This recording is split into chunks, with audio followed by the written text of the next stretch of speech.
دیوانائے ہوں بے احمد ہوں، احسان ہے مجھ پر قسمت کا، کہتا ہے مجھے سارا عالم پروانہ شمع ہدایت کا، دیوانائے ہوں بے احمد ہوں۔ السلام علیکم ورحمۃ اللہ وبرکاتہ۔ ان الحمد للہ نحمده ونصلی علی رسولہ الکریم۔ اعوذ باللہ من الشیطان الرجیم، بسم اللہ الرحمن الرحیم۔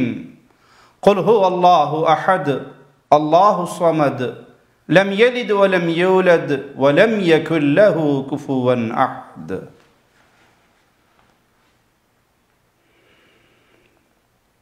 انسان ہونے کے ناطے دنیاوی زندگی میں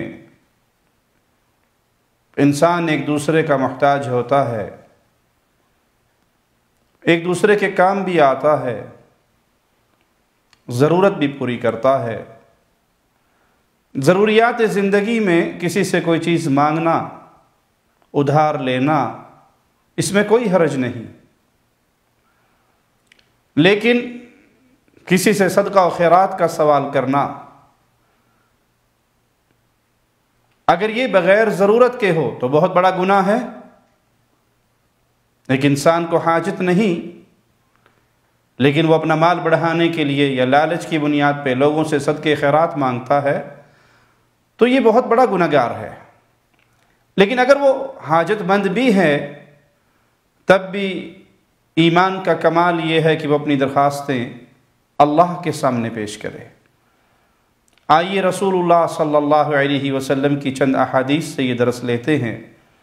اللہ کے پیارے نبی صلی اللہ علیہ وسلم کا فرمان ابن ماجہ میں حدیث نمبر 1367، رسول کریم صلی اللہ علیہ وسلم فرماتے ہیں ان اللہ یمہل حتی اذا ذہب من اللیل نصفہ او ثلثاہ، اللہ مالک توقف کرتا ہے یہاں تک کہ آدھی رات یا 2/3 رات گزر جائے۔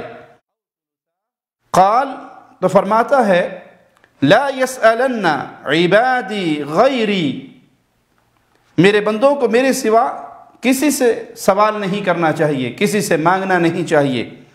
من یدعونی استجب لہ، جو مجھے پکارے گا میں اس کی پکار کو سنوں گا، اس کی دعا کو قبول کروں گا۔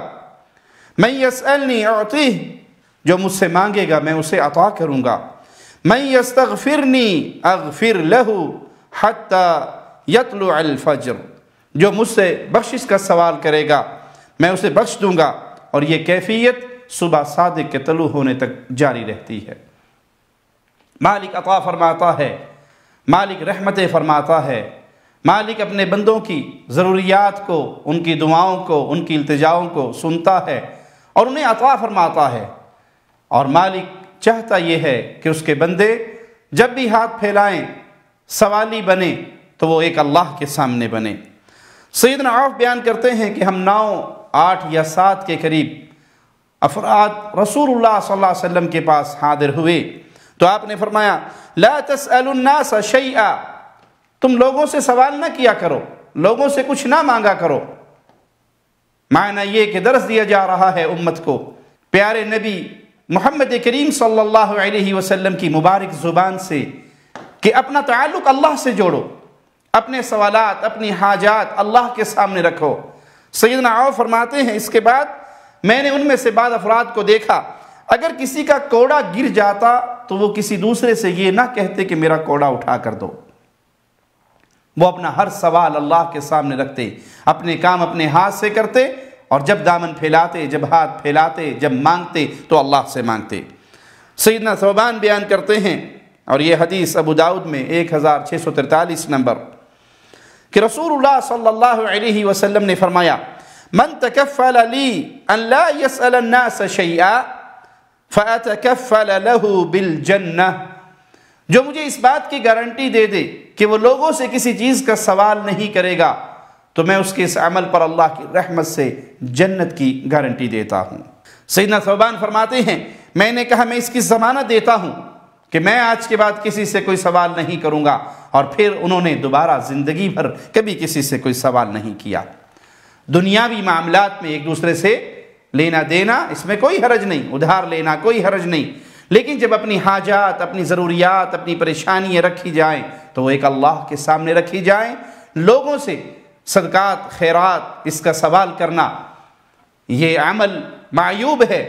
اگر بندہ محتاج نہیں تو یہ عمل بہت بڑا گناہ ہے۔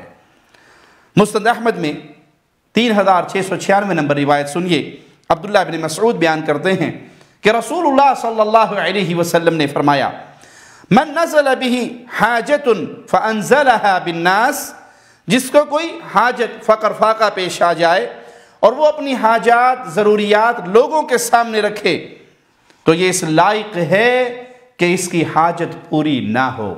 اس کے وہ پریشانی آئی، وہ اللہ کی طرف نہیں جھکا۔ اگر وہ اللہ کی طرف جھکتا، اللہ اپنے بندوں میں سے کسی کے دل میں ڈال دے، اس کا کام کروا دے، یہ ایک الگ ماجرا ہے۔ لیکن وہ اپنی حاجات کو اللہ کے سامنے رکھنے کی بجائے لوگوں کے در در پہ گھومتا ہے، در در پہ جاتا ہے، ان کے ہاں سوالی بنتا ہے، تو یہ اس لائق ہے کہ اس کی یہ حاجت پوری نہ ہو۔ وَمَنْ أَنزَلَهَا بِاللَّهِ آتَاهُ اللَّهُ بِرِزْقٍ عَاجِلٍ أَوْ بِمَوْتٍ آجِلٍ، اور اگر وہ اپنی حاجت کو، اپنی پریشانی کو، اپنے فقر فاقے کو، اپنی غربت کو، اپنے سوال کو ایک اللہ کے ساتھ جوڑ دے، وہ اللہ کے در کا منگتا بن جائے، تو پھر اللہ اسے جلد رزق سے نواز دے گا، یا پھر اسے موت سے ہمکنار کر دے گا تاکہ وہ اس غم اور پریشانی سے نکل جائے۔ جب انسان اپنی حاجات کو اپنے جیسے انسانوں کے سامنے رکھتا ہے تو اس کی حاجات بڑھتی اور لسٹ لمبی ہونا شروع ہو جاتی ہے، اور جب وہ معاملہ اللہ کے ساتھ جوڑتا ہے، اللہ کی طرف رجوع کرتا ہے، اللہ اس کے دل کو غنی کر دیتا ہے اور اس کو وہاں سے رزق دیتا ہے جہاں سے اس نے تصور بھی نہیں کیا ہوتا۔ سیدنا ابو ہریرہ سے یہ روایت سنیے کہ رسول اللہ صلی اللہ علیہ وسلم نے فرمایا، صلی اللہ ما بدا لکم من حوائجکم، تمہاری جو ضروریات ہیں وہ اللہ سے مانگو، اپنی ضروریات کا سوال اللہ سے کرو، حتیٰ کہ تمہارے جوتے کا تسمہ بھی اگر تمہیں چاہیے اس کا سوال بھی اپنے اللہ سے کرو، کیونکہ اگر اللہ کسی چیز کے حصول میں آسانی نہ فرمائے تو پھر وہ چیز کا حصول آسان نہیں ہوتا۔ وہ اللہ ہے۔ بعض دفعہ انسان چھوٹی سی چیز کی تلاش پہ نکلتا ہے اور پریشان ہو جاتا ہے، وہ چیز نہیں ملتی۔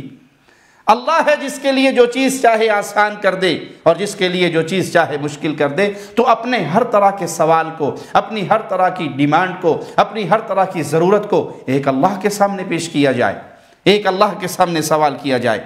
سیدنا انس بیان کرتے ہیں، اور یہ روایت ترمذی میں 3604 نمبر، کہ رسول اللہ صلی اللہ علیہ وسلم نے فرمایا، لِيَسْأَلْ أَحَدُكُمْ رَبَّهُ حَاجَتَهُ كُلَّهَا، تم میں سے ہر آدمی کو یہ چاہیے اپنی ہر حاجت کا سوال، اپنی ہر طلب، اپنی ہر ضرورت کا سوال وہ ایک اللہ سے کرے۔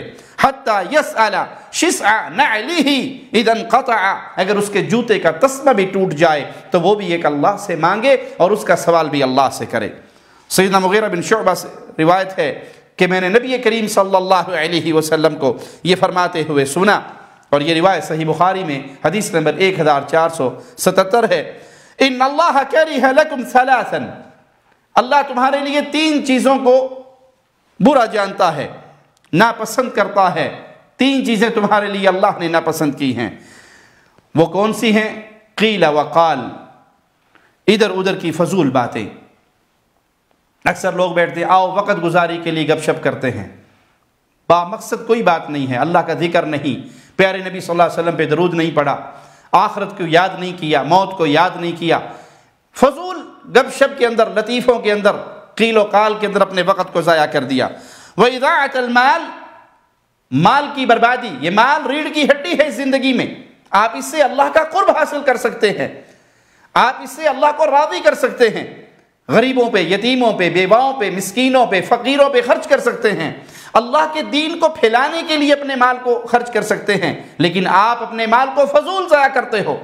آپ کی جیب میں جو موبائل ہے وہ آپ کی ضروریات کے لیے کافی ہے، لیکن ایک ٹیسٹ لگا ہے آپ کو نیا ماڈل آتا ہے اس کو بیچ دیتے ہو اونے پونے اور نیا خرید لیتے ہو. ضرورت نہیں ہے, ضرورت اس سے پوری ہو رہی.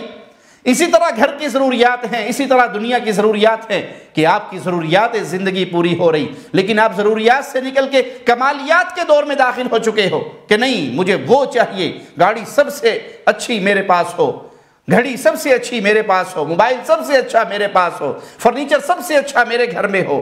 تو اپنی ضروریات کو چھوڑ کر اپنے مال کو ان فضولیات میں آپ ضائع کریں, یہ چیز اللہ نے آپ کے لیے ناپسند کی.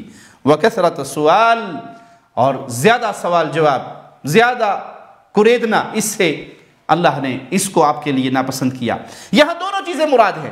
اگر دین کے بارے میں ہے, انسان کو بعض دفعہ دین کا علم ہوتا ہے, لیکن ویکھیے تو صحیح مولوی صاحب نے بھی پتا ہے کہ نہیں, پوچھ کے تو ویکھیے انہوں بھی کوئی شان دی کہ نہیں. کریدنے کے لیے, کسی کا علم چیک کرنے کے لیے, اپنی علمیت کو دکھانے کے لیے انسان فضول سوال کرتا ہے, حالانکہ اس کے سارے دلائل اس کے پاس موجود ہیں, وہ جانتا ہے. اور اس سے مراد یہ بھی ہے کہ وہ لوگوں کے سامنے ہاتھ پھیلاتا ہے اور لوگوں سے سوال کرتا ہے. صحیح مسلم حدیث نمبر 1040 سیدنا عبداللہ بن عمر سے روایت ہے کہ رسول اللہ صلی اللہ علیہ وسلم نے فرمایا لا تزال المسألة بأحدكم حتى يلقى الله وليس في وجهه مزعة لحم. تم میں سے جو کوئی سوال کرتا رہتا ہے وہ اس حال میں اللہ کے پاس پہنچے گا کہ اس کے چہرے پر گوشت کی بوٹی نہیں ہوگی. لوگوں سے کثرت سے سوال کرنا, لوگوں کی جیبوں پہ نظر رکھنا, اپنی حاجات ان کے سامنے ہمیشہ بیان کرتے رہنا, اور جب بھی سوال کرے جی کیا حال ہے, مر گیا, برباد ہو گیا, ہلاک ہو گیا, تباہ ہو گیا, بجلی کا بل آ گیا, کرایہ آ گیا, فلاں آ گیا, فلاں آ گیا, اور یہ ساری کہانی سنانے کا مقصد یہ ہو کہ یہ کچھ نہ کچھ دے کے جائے گا. تو لوگوں سے سوال کرنے والا, بلا ضرورت لوگوں کے سامنے ہاتھ پھیلانے والا, اس کا حال کیا ہوگا؟ قیامت کے دن اٹھایا جائے گا اور اس کے چہرے پہ گوشت کا ایک ٹکڑا بھی نہ ہوگا. صحیح مسلم حدیث نمبر 1041 سیدنا ابو ہریرہ سے روایت ہے کہ رسول اللہ صلی اللہ علیہ وسلم نے فرمایا من سأل الناس اموالهم تکثرا فانما يسأل جمرا. بڑے شدید الفاظ ہیں رسول اللہ صلی اللہ علیہ وسلم کے. جو لوگوں کے سامنے سوالی بنتا ہے, بھکاری بنتا ہے, ہاتھ پھیلاتا ہے, جھولی پھیلاتا ہے, منگتا بنتا ہے, اپنے مال میں زیادتی کرنے کے لیے, اس کے پاس اتنا ہے کہ اس کا گھر, اس کا کچن رن ہو رہا ہے, اس کی ضروریات زندگی پوری ہو رہی ہیں, لیکن یہ لوگوں کے سامنے بھکاری بنتا ہے, سوالی بنتا ہے, ہاتھ پھیلاتا ہے, اس لیے کہ چلو 4 پیسے ملیں گے, بینک بیلنس میں اور اضافہ ہو جائے گا, اپنے مال کو بڑھوتی کے لیے پھر یہ لوگوں کے پاس جا کے سوال کرتا ہے. تو اللہ کے نبی صلی اللہ علیہ وسلم کیا فرمانے, فَإِنَّمَا يَسْأَلُ جَمْرًا, تو یہ آگ کے انگارے مانگ رہا ہے, آگ کے انگاروں کا سوال کر رہا ہے. فَلْيَسْتَقِلَّ أَوْ لِيَسْتَكْثِرْ, اب یہ چاہے زیادہ اکٹھے کر لے یا تھوڑے اکٹھے کر لے, کم مانگ لے یا زیادہ مانگ لے, اس کا مانگنا, لوگوں کی جیبوں سے پیسے نکلوانا, حقیقت میں اس کے لیے آگ کے انگارے ہیں. اب چاہے زیادہ انگارے اکٹھے کرے یا کم اکٹھے کرے. آپ دیکھیں کہ کچھ لوگوں کی عادت ہے مانگنا, ان کا پیشہ ہے مانگنا. وہ ایک اشارے پر کھڑے ہیں, آپ انہیں آج 1 لاکھ روپیہ دے دیں, آپ کو گھنٹے بعد پھر وہیں پر نظر آئیں گے, اگلے دن پھر وہیں پہ نظر آئیں گے. ان کی زندگی کا مقصد مانگنا ہے.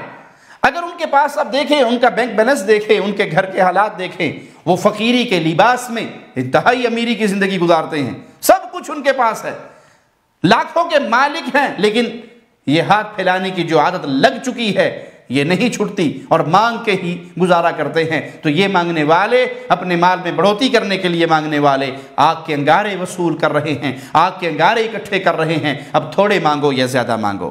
صحیح مسلم میں حدیث نمبر 1042 سیدنا ابو ہریرہ بیان کرتے ہیں کہ رسول اللہ صلی اللہ علیہ وسلم نے فرمایا لَأَن يَحْتَسِمَ أَحَدُكُمْ حُزْمَةً مِّنْ حَطَبٍ, تم میں سے ایک شخص لکڑیوں کا گٹھا اپنی پوچھ پہ اس کو لا دے اور لکڑیوں کا وہ گٹھا بیچ کے گزارا کر لے, اپنا پیٹ پال لے, اپنے بچوں کی روٹی پوری کر لے. خَيْرٌ لَهُ مِنْ أَن يَسْأَلَ رَجُلًا يُعْطِيهِ أَوْ يَمْنَعُهُ, یہ اس سے بہتر ہے کہ وہ کسی کے سامنے جا کے بھکاری بنے, ہاتھ پھیلائے. وہ مزدوری کرنا اس کے لیے افضل ہے، وہ لکڑیاں چن کر، وہ لکڑیاں کاٹ کر بیچنا اس کے لیے افضل ہے، کسی کے سامنے ہاتھ پھیلا کر مانگنے کی نسبت وہ جس سے مانگ رہا ہے ہو سکتا ہے اسے دے اور ہو سکتا ہے اسے نہ دے، انکار کر دے، یہ اس کے لیے بہتر ہے کہ وہ لکڑیوں کا گٹھا اپنی پشت پہ لا دے اور اسے بیچ کے اپنے گھر کا کام کرے، یعنی محنت اور مزدوری سے اپنے گھر والوں کو کھلائے، محنت اور مزدوری سے اپنے گھر کا کچن رن کرے۔ اس کو کمال نہ سمجھے کہ مجھے فن ہے مانگنے کا، میں تو ایک منٹ میں سامنے والے کی جیب سے پیسے نکلوا کے آ جاتا ہوں، میں ایسا چہرہ بناتا ہوں کہ ایک منٹ میں انسان اس کا دل نرم ہو جاتا ہے اور مجھے دے دیتا ہے۔ تو یہ حال اس کا ہے جس کے لیے شدید وعید ہے پیارے نبی صلی اللہ علیہ وسلم کی طرف سے۔ مسند احمد میں حدیث نمبر 20219 اللہ کے نبی صلی اللہ علیہ وسلم فرماتے ہیں، ان هذه المسألة قد يكد بها الرجل وجهه، یقیناً لوگوں سے مانگنا، سوالی بننا، سوال کرنا، یہ اپنے آپ کو نوچنا ہے، اپنے گوشت کو نوچنا ہے، اپنے آپ کو نوچنا ہے۔ فمن شاء ابقى على وجهه ومن شاء ترك، جو چاہے اپنے چہرے پر گوشت چھوڑ دے اور جو چاہے اپنے چہرے کا گوشت نوچ لے۔ الا ان يسأل رجل ذا سلطان، ہاں انسان حاکم وقت سے سوال کرے، مجبور ہے کیونکہ بادشاہ کا کام ہے، اس کی ذمہ داری ہے اپنی رعایا کو کھانا کھلانا، اپنی رعایا کی ضروریات پوری کرنا۔ تو ایک شخص اپنے بادشاہ کو، اپنے امیر کو، اپنے وزیر کو، وقت کے حکمران کو درخواست دیتا ہے، لکھتا ہے، اس کے سامنے اپنی حاجتیں پیش کرتا ہے، چونکہ یہ اس کے فرائض میں شامل ہے، یہ اس کی ڈیوٹی میں شامل ہے، لوگوں کی روٹی کا بندوبست کرنا، لوگوں کے رزق کا بندوبست کرنا، لوگوں کے لیے نوکریوں کا بندوبست کرنا، یہ حاکم وقت کا کام ہے۔ اگر کوئی شخص حاکم وقت سے اس کا سوال کرتا ہے تو پھر وہ اس وعید سے بچ جائے گا، لیکن اگر وہ حاکم وقت کو چھوڑ کر اڑوسیوں پڑوسیوں سے مانگتا ہے، لوگوں سے مانگتا ہے، لوگوں کے سامنے ہاتھ پھیلاتا ہے، تو وہ اپنے چہرے کا گوشت نوچ رہا ہے۔ اب چاہے اپنے چہرے پہ کچھ گوشت چھوڑ دے یا سارے کے سارے چہرے کو نوچ لے لوگوں سے سوال کر کے۔ تو پیارے بھائی، اللہ کے لیے اپنے آپ کو ٹٹولیے کہ آپ کہاں کھڑے ہیں، مانگتے وقت ہماری کیفیت کیا ہے، ہماری ضروریات کیا ہے اور ہمارے سوال کا انداز کیا ہے۔ کچھ لوگوں نے اس کو پیشہ بنا لیا ہے، وہ پیشہ ور بھکاری بن گئے ہیں۔ جس طرح ایک مزدور مزدوری کے لیے نکلتا ہے، یہ مانگنے والا مانگنے کے لیے نکلتا ہے۔ ایک مزدور مزدوری کے لیے گھر چھوڑتا ہے، یہ مانگنے والا مانگنے کے لیے گھر فخر سے کہتا ہے کہ میں 1000 روپے کی دہاڑی لگاتا ہوں، میں 2000 کی دہاڑی لگاتا ہوں اور میرا روز کا کام ہے، اور اگر میں مزدوری کروں گا تو مجھے 200 روپے دہاڑی ملے گی، لیکن میں کسی اشارے پہ کھڑے ہو کر مانگ لوں یا مسجد میں آ کر مانگ لوں، آج یہ مسجد، کل وہ مسجد، پرسوں وہ مسجد، لوگوں نے اس کو اپنا کاروبار سمجھ لیا ہے، تو اس کے لیے شدید وعید ہے۔ یہ اپنے اللہ سے اس حال میں ملے گا کہ اس کے چہرے پہ گوشت نہیں ہوگا۔ اللہم لا تجعلنا منہم ولا معاہم ولا فیہم، اے اللہ اپنی رحمت سے اپنے بندوں کو حلال اور آسان کھلا رزق عطا فرما اور اس بد عادت سے اہل ایمان کو محفوظ فرما۔ اقول قولی ھذا واستغفر اللہ لی ولکم ولسائر المسلمین۔